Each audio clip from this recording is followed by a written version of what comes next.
I mean, it has been trending that your sibling can financially support you, and if they don't, you can take them to court. But is it that simple as that? Because if it's that simple, let me go and fill in. Hi, welcome back to my channel. My name is Ponso. On this channel, we discuss everything that has to do with South African law so that everyday and ordinary South African can understand and know their responsibilities. Today, we're asking this question: can you really sue your sibling for maintenance? What are the conditions and what is a maintenance of sibling? What does it contain?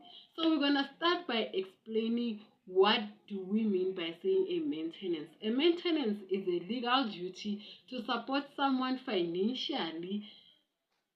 This is enforced by Maintenance Act 99 of 1998. When we're talking about supporting someone financially, in that act, they say you can support your spouse. Your spouse, we mean your wife or your husband. We don't mean the relationships, the boyfriends and girlfriends, the side chick, and other things that cannot be mentioned here. So, also, your parents, you can support them financially. Your children that you have adopted or that are your biological children, you can support them financially. But under certain circumstances, it now includes the sibling and the stepchildren. Today we're going to focus on the sibling. The video that I've done with the stepchildren, I'll link it down below.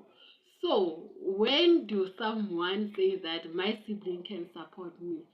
This happens when you cannot work, when you are sick, and while you are financially not able to afford yourself.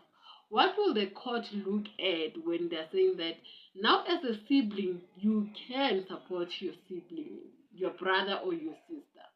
The court will look at your financial capabilities, which means how much can you afford really.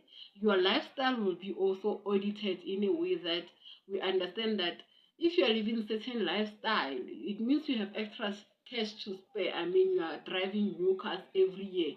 It means you have extra cash to spare for your sibling. And also, your responsibilities as a person. I mean, you have your own child, you have your own family, you have your own husband, you have your own wife to support. So the court will look into that. For your sibling, if your sibling is not sick, if your sibling can be able to work, if your sibling is just being jealous of you, maybe he's working but he just wants more from you because you're more successful than that person, the court will not take that into account, saying that you should support him or her.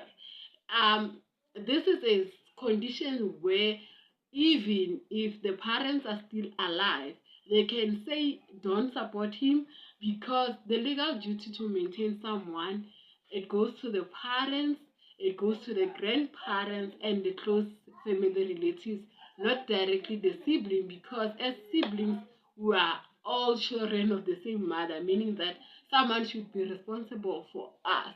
So the court will check if your grandparents are still alive, if your parents are still alive and they can afford you, then it means they should take the financial duty to support you.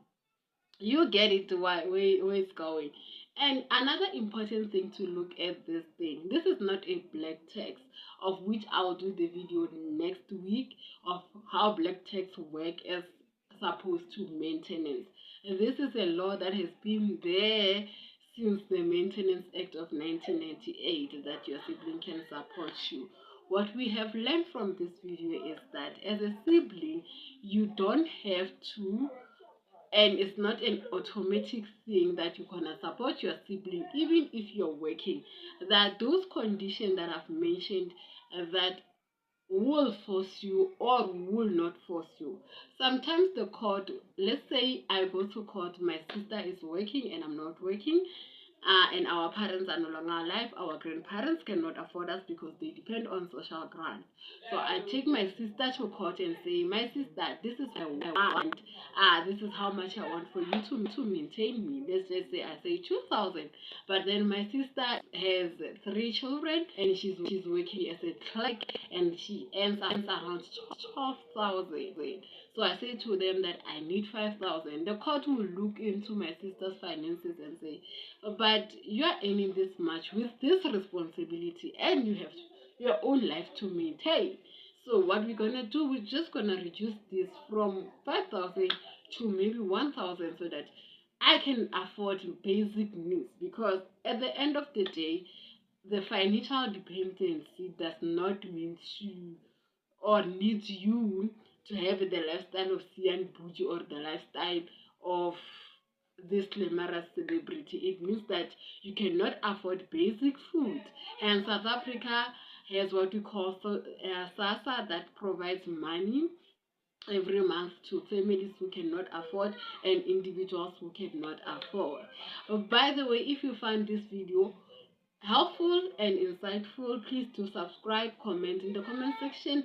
Do you think it is fair for us to go to the court to sue our sibling who can afford their life to also maintain us or support us? And also, I want you to share this video with your friends who think that they can just go to the court and claim money from their sibling. And until then, I'll see you in the next one. Goodbye. Stay safe, stay legally aware, and stay informed. Know your rights. Bye bye.